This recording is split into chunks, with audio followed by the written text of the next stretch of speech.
આજ અમારે જો બે ક્રેન બંધ થઈ ગઈ છે. બે ક્રેન ને એક ઓલી ક્રેન, બે ક્રેન બંધ થઈ ગઈ તો બે માં મેન્ટેનન્સ હાલે છે. ઉપર માણસો કામ કરે છે. એક ઈ અને આમાં ઉપર માણસો કામ કરે છે. જોવો તમે આજ કામ બધું સવારનું 8 વાગ્યાનું બંધ છે. એટલે ક્રેનો રિપેરિંગ નું ચાલે. હાલો તમને અહીંયા જઈને બતાવું. તો અમારે જો અહીંયા ટ્રેન રિપેરિંગ નું ચાલુ છે. સીલિંગ લઈ આવ્યા છે અમારા ભરતભાઈ ઉભા છે, મયુર, સંદીપ અને બીજા ઘણા બધા છે. કામ ચાલુ છે. સરોજભાઈ કામ કરે. હા સીલિંગ છે અહીંયા આપણે હે ને સીલિંગ ઉપર દેવાની છે. આ નીચે નવી કાઢી અને કામ ચાલુ છે. નીચે મયો ઉભો છે, અમારા ભરતભાઈ ઉભા છે. જોવે ઉપર પ્રકાશ અને અનુજભાઈ બે હે ને ઉપર કામ કરે છે સીલિંગ ફિટિંગ નું. ટ્રેન નું રિપેર કામ થઈ ગયું છે. ઓલા અનુજભાઈ રિપેરિંગ કરી નાખ્યું છે. અનુજભાઈ ને પ્રકાશભાઈ બે. તો આ ક્રેન રેડી થઈ ગઈ. આની સીલિંગ હે ને તોડી નાખી હતી નાઈટમાં. તો આ કામ રેડી થઈ ગયું છે. આ પ્રકાશભાઈ એ अनुजभाई क्रेन रिपेयर कर दिया है सही से।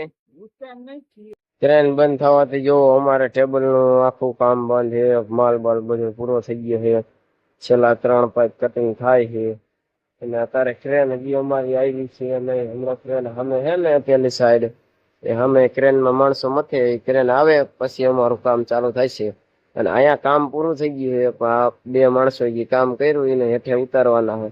એટલે તો આજે પૂરું છે ને સવારનું કામ બંધ હતું તે છેલ્લા 11 વાગ્યા સુધી કામ બંધ હતું અમારું. બે ટ્રેન હાવ બંધ થઈ ગઈ હતું ને એટલે હાલો આપણે આ ટ્રેને જઈને બતાવું તમને આ ટ્રેનમાં શું પ્રોબ્લેમ હતો. જો અહીંયા ક્રેનમાં વાયરિંગ નો પ્રોબ્લેમ હતો. આ અમારા નવગણભાઈ સુનિલભાઈ વાયરિંગ નું કમ્પ્લીટ કરી નાખ્યું છે.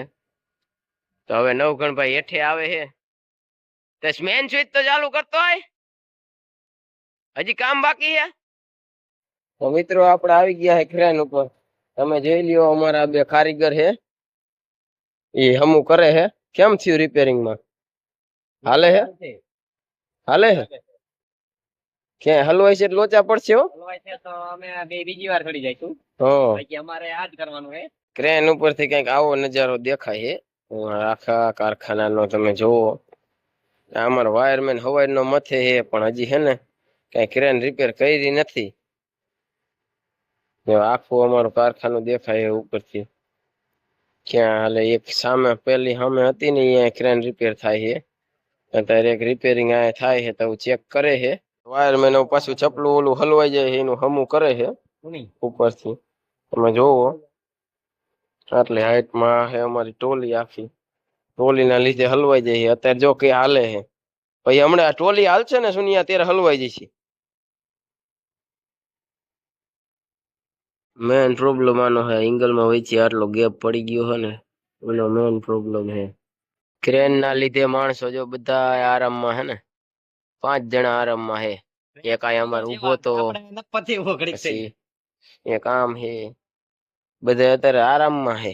ક્રેન રિપેરિંગ થાય છે ને એમાં નવગણભાઈ હરખું સેટિંગ કરતા નથી. થોડા ટાઈમ લાગેગા ભાઈ. તો ક્રેન રિપેર કરવામાં હજી આપણે વાર લાગે એવું હે. સુનિલભાઈ એમ કે હે એમાં થોડીક વધારે વાર લાગે એવું હે. નવી એક એંગલ નાખવાની છે.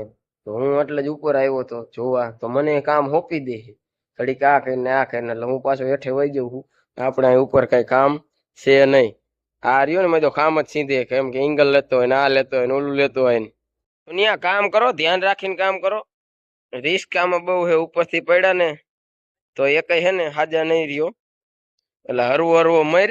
અહીંયા કાંઈ ઉતાવળ થતી નથી આપણે. આ ઘડીક આમ ટીંગાય ને ઘડીક આમ ટીંગાય. કયો છે આપડો એંગલ બિંગલ મગાવો? જો આમ 4 જણા બેઠા એને કયો મગાઈ લ્યો એક. જો આપણો એક નવો વ્લોગર છે સામે. એને વ્લોગ બનાવતા શીખડાયું છે. ઈ ઓલી ક્રેન રિપેર કરીને આવે છે ઈ વ્લોગ ઉતારે છે અને આલી બાજુ હું વ્લોગ બનાવું. ઈ ક્રેન હાઈલી આવે છે. તમે જોવો કઈ રીતના હાઈલી આવે છે. તો ઈ ક્રેન આવે છે તમને બતાવો. 2 માણસ છે. કેટલા? 2 જણા છે. એ 2 જણા જો એક અનુજ છે અને એક પક્કાભાઈ છે. મયો અમારે જો હેઠેથી રાયડું નાખે છે. તો આપણે આ ક્રેન આવી ગઈ છે. હમણાં ઉપરથી હાલ જ નીકળશે. જો ક્રેન આવી ગઈ છે કમ્પ્લેટ. આમાં પાટી બે હેઠે ઉતરી જાય. જો આગળ લઈ લ્યો, આગળ હેઠે ઉતરો. હવે સીડીએથી આપણે ઉતરશે હેઠા.